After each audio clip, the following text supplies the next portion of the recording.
যুক্তরাষ্ট্রকে উপেক্ষা করে কোনোভাবে বাঁচতে পারবে কি বাংলাদেশ? এই প্রশ্নই এখন বিশেষজ্ঞ মহলের তরফে ঘোরাঘুরি করছে। ভিসা নীতি নিয়ে মাথা ঘামাচ্ছে না বাংলাদেশ, ভয় নেই বলে দিয়েছেন শেখ হাসিনা। अस्सलाम वालेकुम व्यूअर्स, मैं हूं एहसान खान और आप देख रहे हैं हमारा यूट्यूब चैनल एहसान रिएक्शन विद एहसान। आज जुमातुल मुबारक है व्यूअर्स, आप सबको बहुत बहुत मुबारक हो। आज का जो टॉपिक है उसकी तरफ बढ़ेंगे। अच्छा, इंडियन मीडिया कह रहा है कि बांग्लादेश और अमेरिका के दरमियान जो आपस में कॉन्फ्लिक्ट चल रहा है, क्या बांग्लादेश अमेरिका के बगैर रह सकेगा, अमेरिका के बगैर वो सर्वाइव कर सकेगा या नहीं कर सकेगा। यानी अब वीज़े के ऊपर पाबंदियां लगा दी अमेरिका ने बांग्लादेश के। लेकिन शेख हसीना वो कह रहे हैं कि यहाँ तक कह रही है, इतना आगे चली गई है कि वो वहाँ से वापस आना बहुत मुश्किल हो जाएगा। वो कह रहे हैं कि हम जूते की नोक पे रखते हैं, हम कुछ नहीं समझते हैं अमेरिका को। यहाँ तक शेख हसीना ने कह दिया कि हमें अमेरिका में जाने का शौक नहीं, हम बांग्लादेश में रहते हुए बड़े खुश हैं। यानी अगर वो वीज़े की पाबंदियाँ मेरे ऊपर लगाते हैं, मेरे बेटे के ऊपर लगाते हैं, मेरी हुकूमत के ऊपर लगाते हैं, तो हमें कोई परवाह नहीं है अमेरिका की।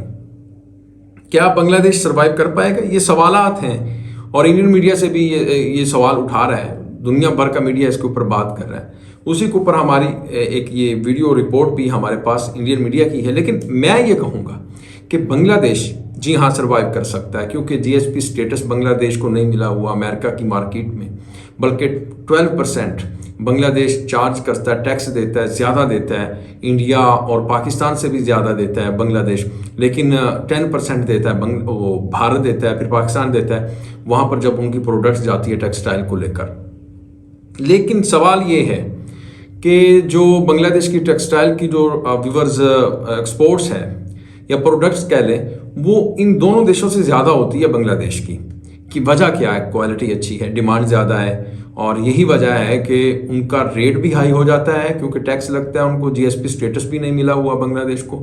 फिर भी वहाँ पर 20% ज़्यादा होता है, यानी चाइना, इंडिया और फिर पाकिस्तान से एक्सपोर्ट्स किसकी?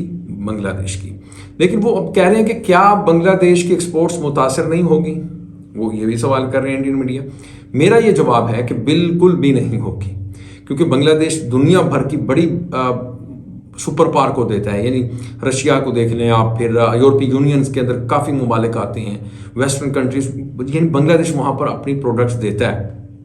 इसी के ऊपर पहले वीडियो है, हम भी बस पहले वीडियो देखेंगे, फिर उसके ऊपर हम बात करेंगे। बढ़ते हैं जी वीडियो की तरफ। अगर अभी तक आपने हमारे यूट्यूब चैनल एहसान रिएक्शन को सब्सक्राइब नहीं किया तो जल्दी से जनाब चैनल को सब्सक्राइब कर लें और बेल आइकन भी प्रेस कर दें। वीडियो को लाइक भी किया करें और कमेंट सेक्शन में आप अपनी फीडबैक से हमें जरूर आगाह भी किया करें। ले जी वीडियो देखिएगा, 3, 2, 1 एंड क्यू। যুক্তরাষ্ট্রকে উপেক্ষা করে কোনোভাবে বাঁচতে পারবে কি বাংলাদেশ? এই প্রশ্নই এখন বিশেষজ্ঞ মহলের তরফে ঘোরাঘুরি করছে। ভিসা নীতি নিয়ে মাথা ঘামাচ্ছে না বাংলাদেশ, ভয় নেই বলে দিয়েছেন শেখ হাসিনা। কিন্তু সত্যিই কি তাই? স্নায়ু চাপ বাড়ছে ব্যবসায়ীদের, মহাচিন্তায় এদিকে রপ্তানিকারকরা। যুক্তরাষ্ট্রের বিরুদ্ধে যাওয়া মানে পশ্চিমা দেশগুলোর বিরুদ্ধে যাওয়া। বাংলাদেশ সেখানে টিকতে পারবে তো? এই প্রশ্নই উঠছে। কতটা প্রভাব পড়বে নির্বাচনে? পরিস্থিতি খারাপ হবে নাকি ভালো? যুক্তরাষ্ট্রকে পরোয়া না করলে বাংলাদেশের ঠিক কতটা ক্ষতি হতে পারে? অপরদিকে বহু বিশেষজ্ঞ বাংলাদেশের নির্বাচনের আগে বিনিয়োগ প্রবাহ কমে যাওয়াকে অস্বাভাবিক বলে মনে করছেন না। বাংলাদেশ সরকার মনে করছে যুক্তরাজ্য, কানাডা, ইউরোপীয় ইউনিয়ন, চীন কিংবা ভারত রপ্তানির ক্ষেত্রে বাংলাদেশকে বিশেষ সুবিধা দেয়, যা পাওয়া যায় না মার্কিন বাজার থেকে। বাংলাদেশ প্রতিযোগিতার সক্ষমতা ধরে রেখেছে নিজেদের জোরে, তাই ভিসা নীতির সঙ্গে রপ্তানির কোনো সম্পর্ক নেই। যুক্তরাষ্ট্র প্রথম থেকেই বলে এসেছে বাংলাদেশের নির্বাচন হবে সুষ্ঠু, শান্তিপূর্ণ।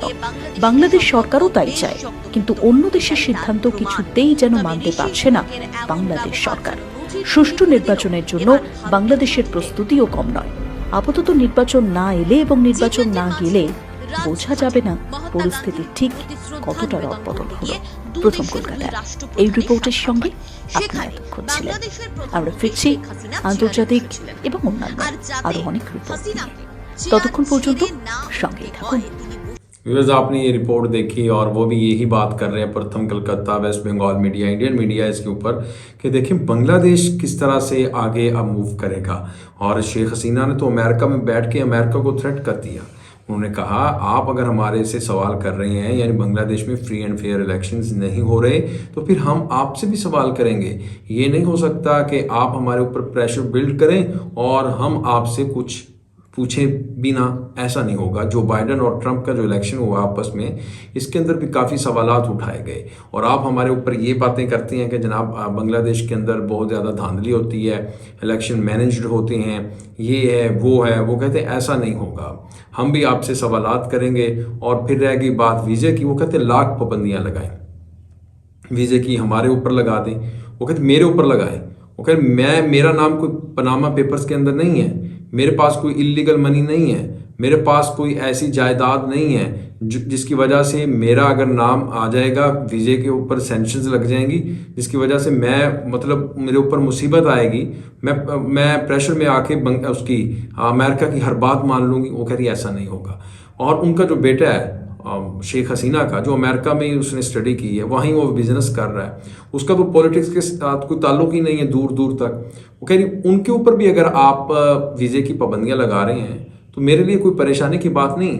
वो कह रही हैं कि मैं बांग्लादेश में रहकर खुश होंगी और जो बांग्लादेशी हैं उनका कोई वो माइंड नहीं है कि वो अमेरिका के लिए वेट में बैठे हुए हैं, यानी वो इंतज़ार में है कि हम जाएंगे जी अमेरिका और वहाँ पर जाके हमने कोई बिजनेस करना है या इस तरह का कोई काम करना है। वो कहते नहीं, हम बांग्लादेशी हैं, हम बांग्लादेश में ही रहना पसंद करेंगे और अमेरिका हमारे ऊपर अगर कोई पाबंदियाँ लगा रहा है तो लाख लगाए, हमें इससे कोई फ़र्क नहीं पड़ता।